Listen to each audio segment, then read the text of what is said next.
сәлем. Ішім бар сияқты таяуда тұрмысқа шыққан Ерке Есмахан алғаш рет жүктілікке қатысты бүкіл шындығын айтты. Оны бастамас бұрын каналға тіркеліп лайк басып комментарий жазуды ұмытпаңыздар.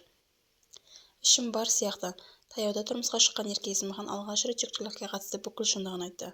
Өнер иесі әлеуметтік желідегі парақшасында сурет жүктеп көпшілікті қызықтырып қойды.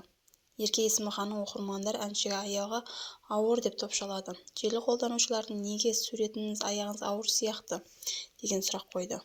Оған Ерке Есмаханның жауабы: сіздер де аңдып отырсыздар ғой, бұл сурет баяғы қыз кезімдегі сурет. Неге жағына қарағанда ішім бар сияқты болып тұрғанын білмеймін. Инстаграмға шықсам бірден өсек тарап кетеді. Тып-тыныш Инстаграмға шықпай отыра бергенім жақсы-ау деп жазды өнер иесі. Соңына дейін тыңдағандарыңызға рахмет. Лайк басып комментарий жазып каналға тіркелуді ұмытпаңыздар.